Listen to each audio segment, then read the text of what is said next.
cache memory was developed to improve the speed of access of main memory by computer processors.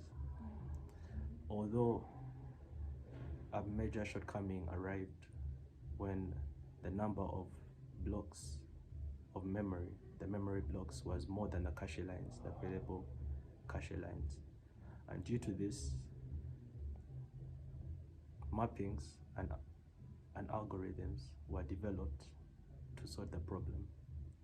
The mapping functions that were developed were the direct mapping, fully associative mapping, and set associative mapping. In direct mapping, each block of memory is assigned a specific cache line to which it's to be stored. The block of memory has physical address bits, in which the first 4 significant bits in the physical address define the block of memory, or the address of the block of memory. Then the last 2 significant bits, the least 2 significant bits, will define the word in that, will define each word in each block of memory. This method, however, had a major hindrance, a disadvantage of sorts, in which the caches would conflict. There would be a cache conflict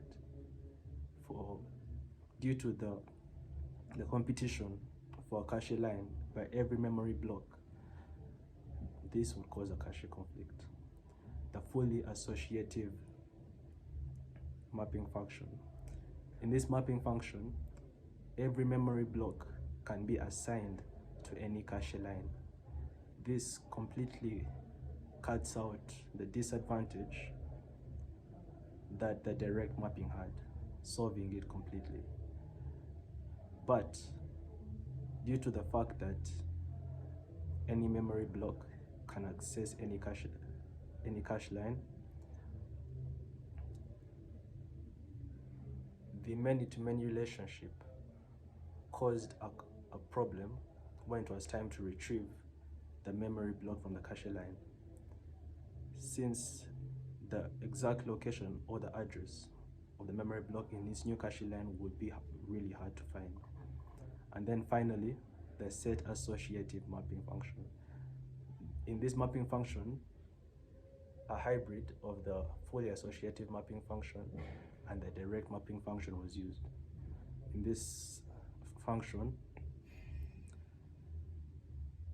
the cache memory is split into sets, and a memory block can be put in any one of these sets at any time.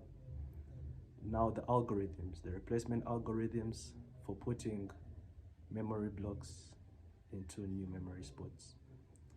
Now, as you would imagine, if every memory block was assigned a line, a cache line, what would happen if another cache line was to be occupied by a new memory block? Well, these algorithms, the replacement algorithms, are rules that are followed when replacing the memory blocks in a cache line. The first algorithm is a least recently used algorithm. This algorithm identifies which memory block has been least recently used. Now that memory block will be replaced by a new memory block. The first in, first out replacement algorithm. This algorithm identifies which memory block was first inputted, or in simple terms, the oldest memory block in existence in the cache line, and that memory block will be replaced. And then finally, the least frequently used algorithm. As you could guess, it relies on the frequency of the address that the memory blocks have.